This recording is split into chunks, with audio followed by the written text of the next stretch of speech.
Last August 31, 2023, ating natikman at nakilala ang masarap na mga jam at kwento ng nego success ng Tita M's homemade products. Kaya naman, para ating kumustahin sa taon na ito, ating ibinabalik ang magaling na product specialist ng Tita M's homemade products, si Miss Chris Valdez. Good morning po, Miss Chris! Good morning, Miss Joanna, and good morning, Kongs, at sa lahat ng viewers ng Good morning, Chris. Bibigyan ko si Joanna ng trabaho. Joanna, ikaw na magtanong. Kumusta po? Kumusta po ang sales natin after the guesting? Kamusta ang business? Maganda po, Kong, Miss Joanna. Nakatulong talaga yung promotion na ginawa ng Propinoy. Kasi syempre, established na and marami kayong na-promote na before pa kami. So talagang nagamit namin yung mga promotional materials and then naging maganda ang sales kasi pagpasok na ng peak season yung after the guesting. Wow, congratulations!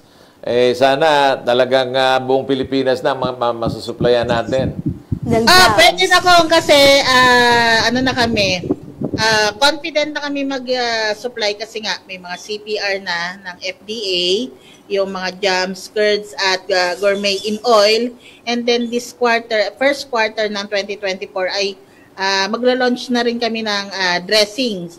So meron na kaming apple mayonnaise, cider, vinaigrette and mustard salad dressing. So nasa point pa kami ng nag-R&D pa kami para talaga syempre marami ng dressing sa market. So gusto namin iba naman pero locally made pa rin yung ating mga pwedeng gamitin. So ano-anong klaseng dressing? Like for example, gagawa kayo ng mayonnaise.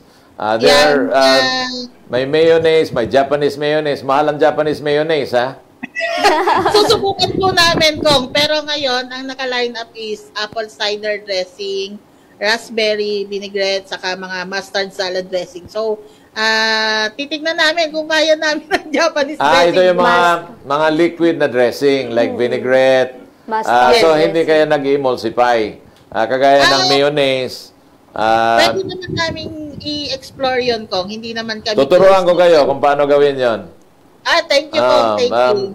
Alam mo yung mayonnaise ngayon, medyo mabili yan.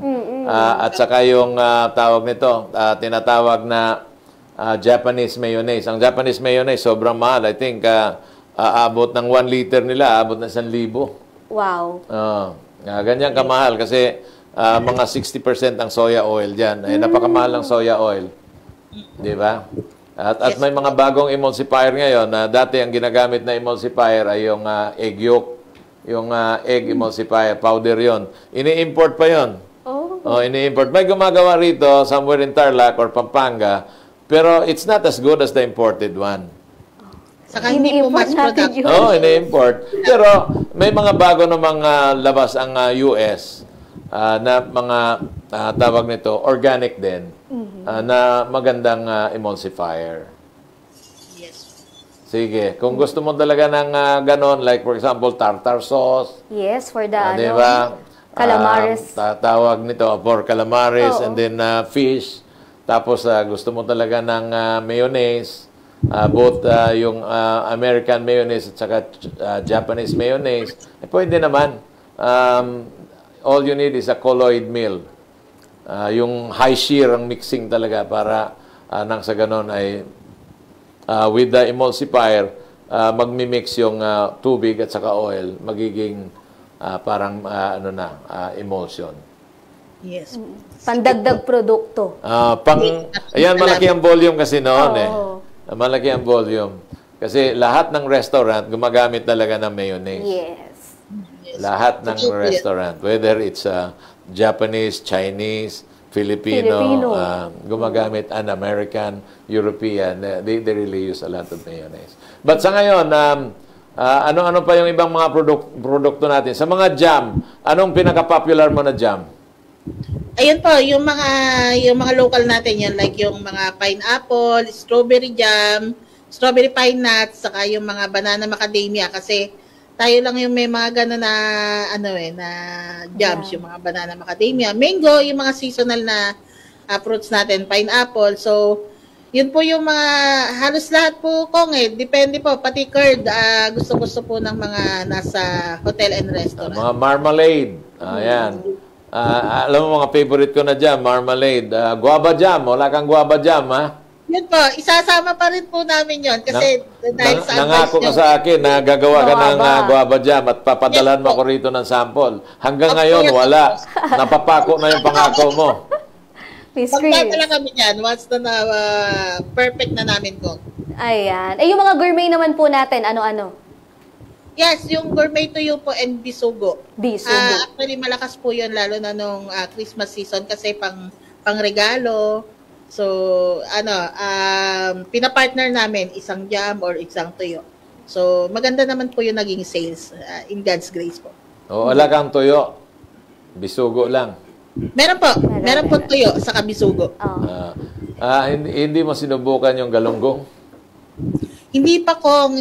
Sana Subukan mo. soon makakuha tayo ng magandang supplier. Iyon. Bibigyan kita ng supplier ng galunggong. Ng galunggong. Pwede po, sige po. Para nang sa ganun ay makagawa ka ng...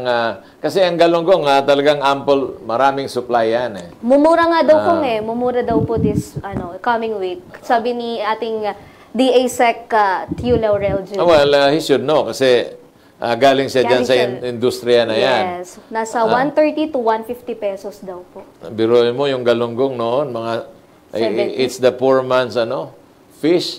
Ngayon, gusto ko yung galunggong, yung deep fried na galunggong, pati yung ulo kinakain ko. Yes. Pati yung buto sarap. kinakain ko.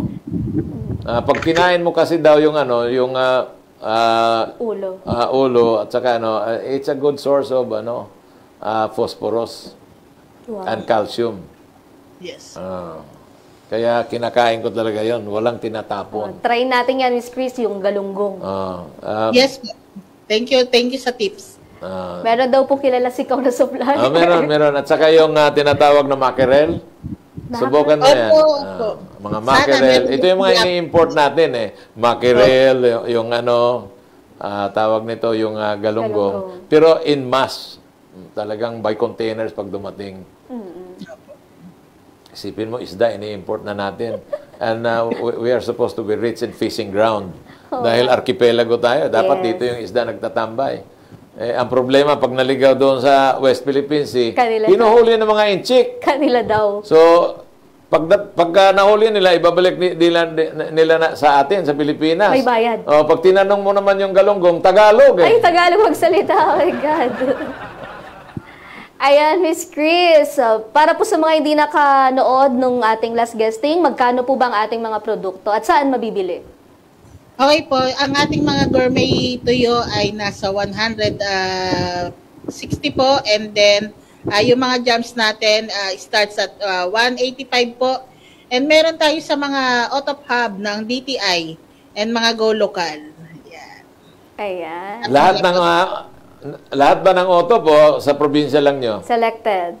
Meron po, selected po, pero meron din sa Makati and then meron dito sa Cavite. And then pwede naman po kami mag-ship via Lazada. Online. Online.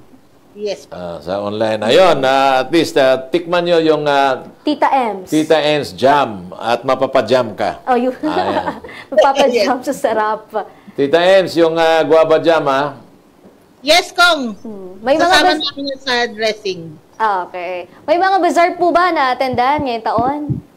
Sasalihan?